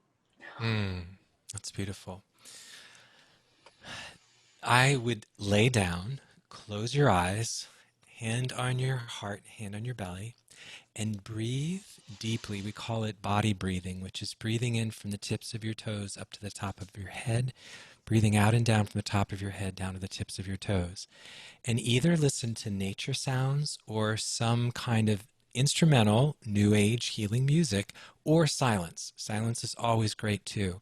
But it's amazing. We know that actually, I have this on YouTube. I have my 7x7 meditation challenge, which is 7 minutes a day for 7 days. And it's also called a body scan. It's kind of a check-in to really both full-bodied breathing, but as you're breathing in the full body, notice points of tension, breathe into those points, and even just kind of scanning your body while you're deep breathing with a hand on your heart, a hand on your belly, or both hands on your belly. I said these feel almost like a hug, giving yourself a hug. We actually do have something called Hugging the Universe, which is giving yourself a hug and crossing your ankles and then gently rocking to either side. And right now, particularly because we're not having a chance to have hugs, it is really powerful for people. So getting in a kind of self-hugging posture, doing deep breathing, lying down is powerful because it'll help put your brain out of play much quicker than sitting meditation. And it's amazing. We know studies show 7 minutes tends to be the cutoff point when you really find you clicking into a different brainwave activity, but between 5 and 7 minutes, you do great even with 5 minutes. And again, I tell people, even if you have 30 seconds, you can do the 3 breaths to de-stress, which is 3 really deep diaphragmatic breaths. Accentuate the out breath is something I wanted to emphasize on that as well. And that's because you're releasing? Right. It kicks in the parasympathetic nervous system, which is the rest and digest nervous system. Most of us are breathing 12 to 15 times a minute, and that kicks in the sympathetic, which is the fight or flight. So when we can get our respiration rate down below like 6 to 8, and actually ideally it's called four square breathing or resonant breathing if you're breathing 4 times a minute, which is about every 15 seconds. And that's if you're doing the full body breathing, you're naturally doing that. You're not having to count. That's why I encourage people to do that. But that immediately kicks in the parasympathetic nervous system. It also you may have heard of polyvagal theory. It kicks in the vagus nerve, which helps release and relax the whole body. So it's amazing how even in a 30 seconds or a minute of resonant breathing, it's so noticeable. You can reduce blood pressure, heart rate, blood flow increases, and it's extraordinary. Lying down, deep breathing, maybe 4 times a minute, you will be in a different state quite quickly. I do this myself throughout the day, and as I mentioned, an hour before bed, and the first thing I do in the morning before I wake up. Once I've woken up, the first thing I do. All right. And I do it We're because committed. it feels so good. It's like not even a chore. It's like if I don't do it, it's like I feel like a little kid who didn't go out to play. I mean, like, yeah, because it Yes. feels like swimming in that ocean we've been talking about. Right. Yes. Yes. Oh, that's what I'm going to think of too when I'm doing it. Awesome. Oh, okay, Emily, what else you got for us? I think that's so valuable because a lot of the questions that came in, talked about trying to find peace amidst all of our roles, amidst the chaos in our homes.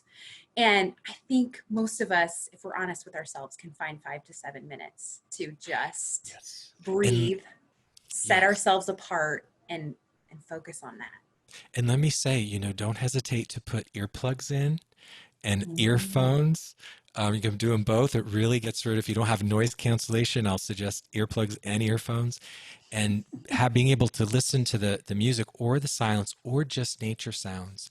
And it is amazing how, because if we're really touching a place that's timeless, and I always say when people are telling me, I don't have any time, you're like, where do you go for more time?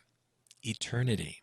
Where do you find eternity? In the now, when you're really deeply at peace. We know lived time is deeper and more real than clock time. Clock time is the artificial time. That's the creation. I tell people the hour is only 500 years old. We didn't even have an hour before 500 years ago. And the minute didn't really come into existence that it ran our lives for the last 50 to 100 years. So the timeless is always available to you, and you can touch that timeless place. You know that when you're doing something you love, time dissolves. So if you really practice quieting your mind, coming into your body, and the other thing you can do is something creative. Like I'm a big believer in turning off the lights, closing your eyes, turn some music you like to dance to is another really powerful practice. I do a lot of creative movement with people. That's beautiful. Yeah. And dance with children is so effective. Powerful. Over the pandemic, being home a lot more, my kids are asking, Mom, can we have a dance party? Can we just dance? Like, will you put on some music? It's very powerful for kids too. Totally. Yeah. I love that. So that's a great answer. If your kids are screaming around you, get them dancing and you can go breathe. Yes, there you go. Perfect. A little utopia there. Yes. I love that. That's awesome. You talked a lot at the beginning about, when we talked about relationships, we talked about codependency and really focusing on self-care, which is something Ramona teaches in her language and you have your language for it. But this person asked, how can one really believe that she is just important as those she serves? Why does everyone else seem to matter much more than yourself? So how do you, for people you mentor and people you work with, what do you tell them to get them to believe it? It's one thing to teach them, this is what we're looking for and we want to make sure and take care of ourselves. but we have to believe that we need to do that, right? It's a great question. And I like to go further and saying, I don't want people just to believe it. I want people to know it in their blood and their bones. And so the image I use is, I get chill bumps. I get truth bumps. I call them truth bumps. My native teachers tells me truth bumps are a breeze from the other world.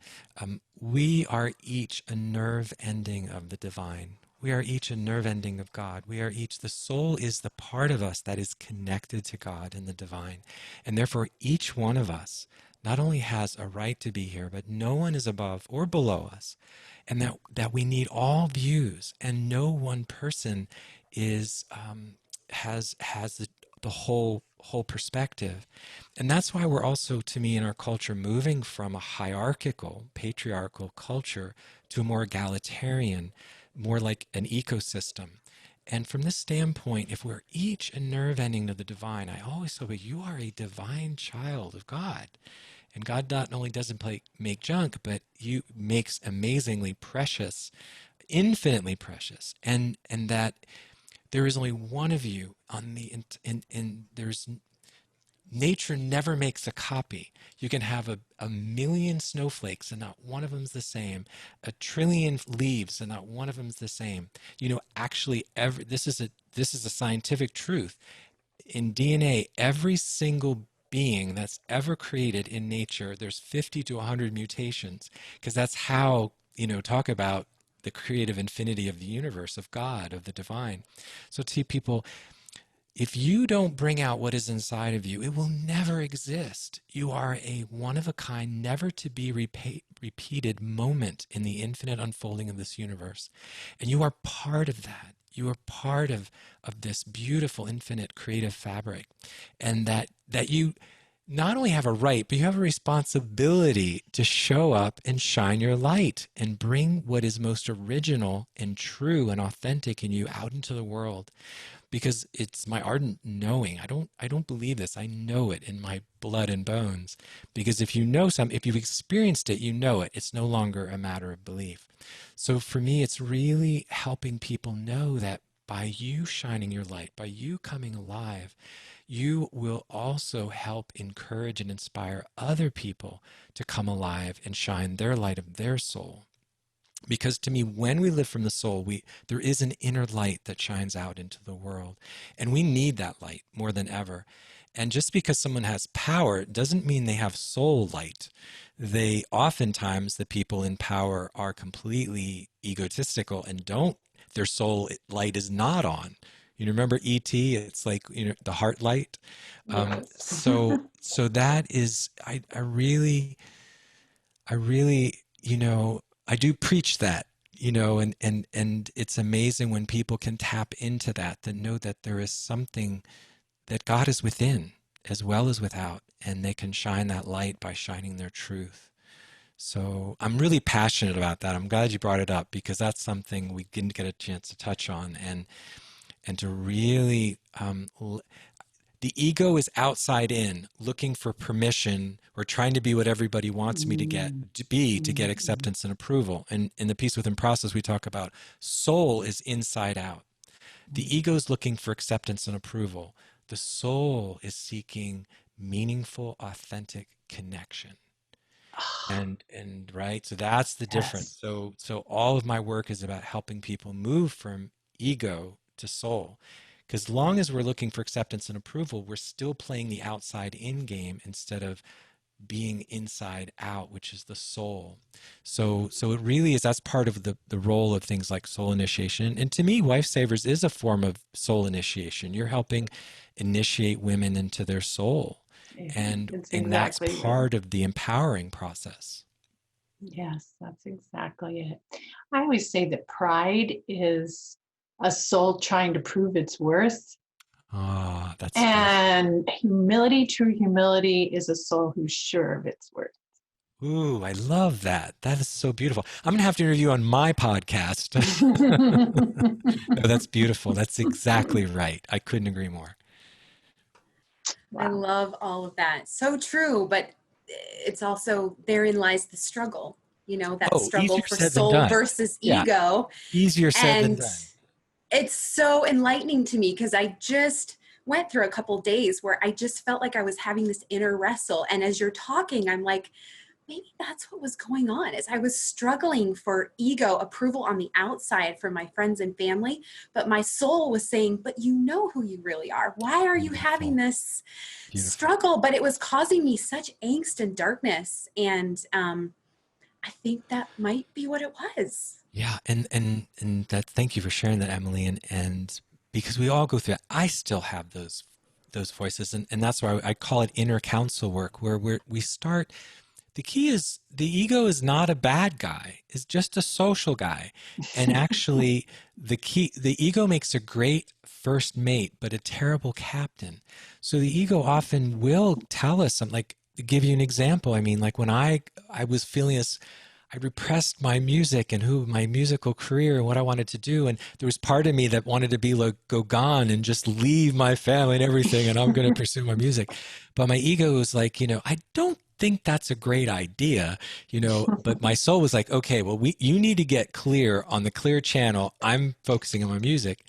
And the ego says, well, maybe instead of quitting everything and leaving your, how about if I'm okay with you taking 2 days off a week to devote to your music, as long as you're willing to keep some of these things intact, because I don't feel strong enough to survive without like some of these other things. So the problem was the ego was running the ship and kept the soul kind of prisoner. But once I discovered my soul, once I found I had a voice, once I realized these deep callings of my soul had to be honored or I would become sick and unhealthy, and I wouldn't be a good husband and father and brother and friend and therapist, then the ego could give its input, but not be captain of the ship. And so it's not that the ego concerns are, and I think also if you can learn to talk to the ego, it's like, yeah, I get it. But you know what? We're okay, even if they're all not okay. And I am still going to, focus on music. It was very funny. It was like nobody liked my music in my family until I had my first Grammy nomination. And then all of a sudden, oh, we always knew we always loved his music. Oh yeah. It was more like, Michael, would you shut the up? No, and so I don't get, this music's weird. And now it's like, oh, we're his biggest fan.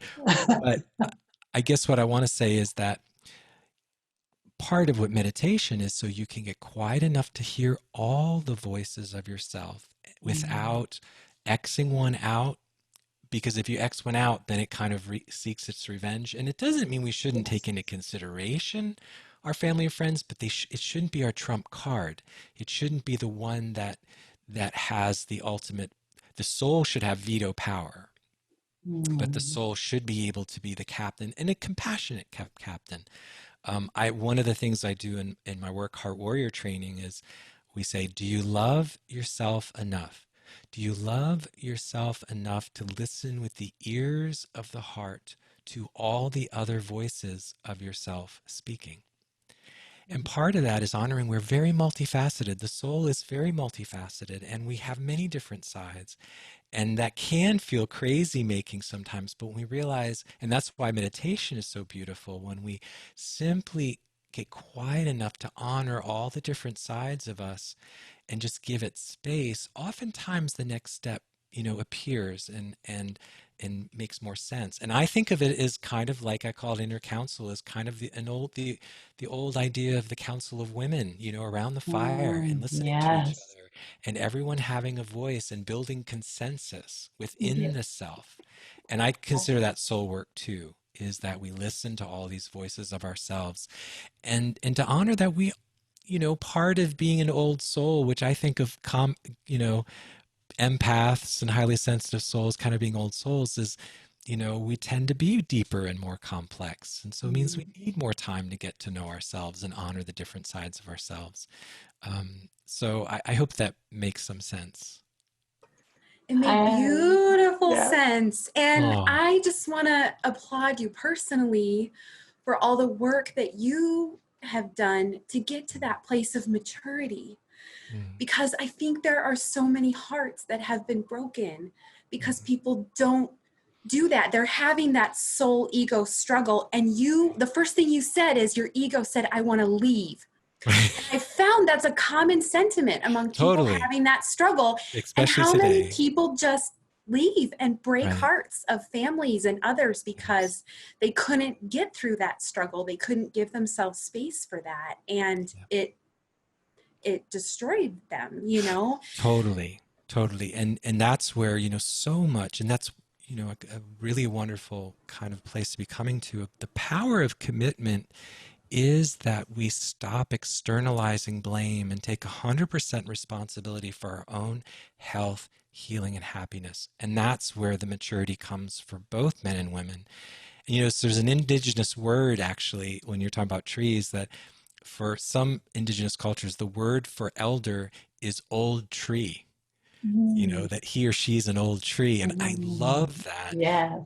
Because it's, having been seasoned and to be rooted in one place and to take your time. And that's where it's, Carl Jung said an interesting thing. He said, when, faced with many options, choose all of them.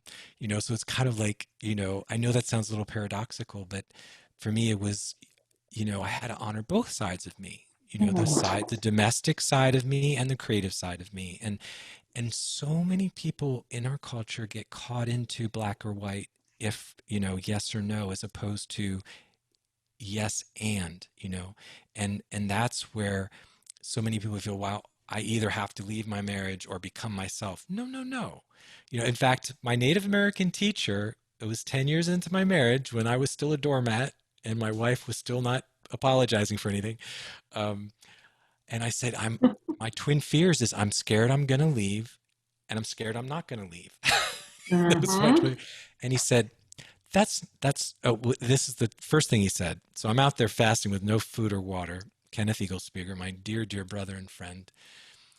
And he said, Michael, do you see that up there? And I look and there's an eagle flying. And I'm like, yeah, I see the eagle, Kenneth, but I'm talking about important stuff here. He said, no, look at the eagle.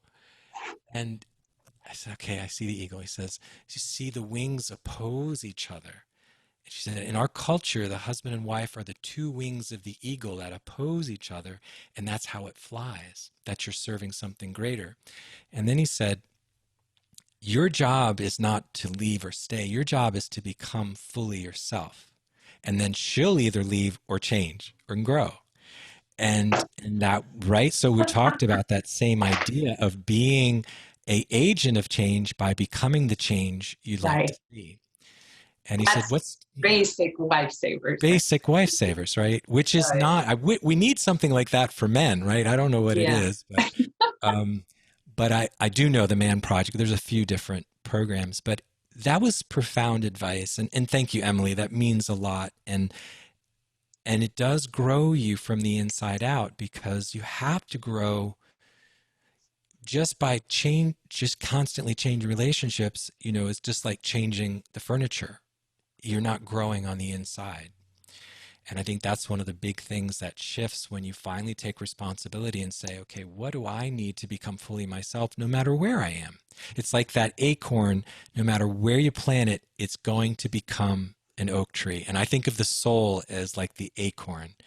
The key is your job is to become that oak tree, no matter where you're planted, on the planet. And it may look different depending on the weather and the terrain, but to become that oak tree. And don't blame your partner if you're not becoming your oak tree, because that's what happens, so often. You've given away the wallet. You've given away the wallet. Yes. And that's a deal with the devil, because then you'll become a blame thrower, which is completely disempowering, right? If I'm blaming the other person for not being myself, I disempower myself. Right. Wow. Well, Emily, we better wrap this up. Do you have any other questions? I love the childlike simplicity, but the sheer vulnerability of this question, Michael. So I'm just going to throw this out to you to close. Sure. One of our attendees asked, will our world ever find peace? Yes, a resounding yes, absolutely. I don't know what it will take to get there, but when I think with my head, I can be very pessimistic. But when I'm centered in my heart, I'm so optimistic. Th- The awakening of the soul and consciousness, that's what we're here for. That is what our purpose is. I know that as much as I know I'm sitting here with all of you. Now, unfortunately, human beings, we are very reactive. We tend not to be proactive. And so throughout history, we usually come very close to complete catastrophe before shifting or changing. And unfortunately, the inconvenient truth is that suffering does seem to be one of the ingredients in awakening the soul. We hope it's not gratuitous suffering, but to what degree we will have to, the old saying, change occurs when the pain of where we are overcomes the fear of where we're going. But I do know each one of us that awakens to our inner truth, to our soul, and the kind of oneness that Ramona so beautifully described, the more we act from the heart. And when we act from the heart, we're acting for the good of the whole. So that's one of my missions on the planet. And Ramona heard me say it in the keynote concerts I do. I say, we are each a note in the song of peace that the world needs today. We are each a note in the song of peace the world needs today. So when we are waking up, when we are sharing our heart, when in that same vulnerable, tender, compassionate way, we are adding to the chorus of peace on the planet. Because when we're in that place, we're acting from and through love. And we're talking about not a superficial romantic love. We're talking about the deep love that Dante said, with the love that moves the sun and all the other stars, which is posted on my room here, because that is, to me, what we're made of and made for, what I call the great loving. And so whether or not we will have to go, how much suffering we will have to go through to get there, I do not know. But I was on a Zoom call this morning with a group in India that's asked me to do some work with a very large, one of their missions is to have 1 billion people on a sound healing prayer Zoom call in the next year. So, and they've done some pretty amazing work, but it's so interesting. There are people around the world who are so, like we're doing here, wanting to really bring a deeper sense of love and healing, and knowing that it's absolutely necessary for us to do that.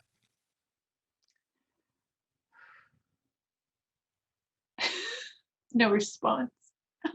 Yes, world peace. That's a great Let's place to just be still. Mm. Let's just be still. Thank you. That thank you is completely inadequate. Oh, it's been such a joy. We were just meant, I was just so honored because I'd so loved, you're one of my favorite speakers last year when we were both at that event, and it just tickles me that we've had a chance to go more deeply. I would love to play a little song to finish. Would you please? I would absolutely love to. It helps me, and it might be a really nice way to just, it's because it is hard to end, right? It's hard to end these Yes, things. it is. I'm going to actually put on my little bit of reverb, but this is, You just talking? I'll suggest you go to a place in nature that makes you feel peaceful, at one, and relaxed. And I will play a little healing song while you go to your medicine place. Mm.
We send our great love to you, Michael, and to your wife.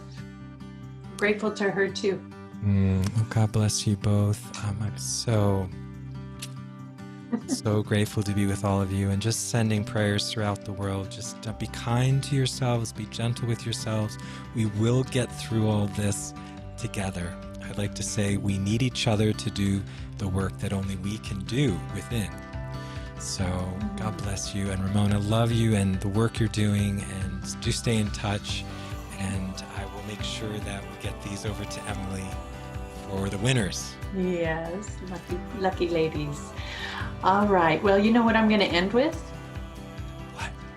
Namaste. Oh, namaste. God bless you. Bye, everybody. Thank you. Thanks for coming, everyone.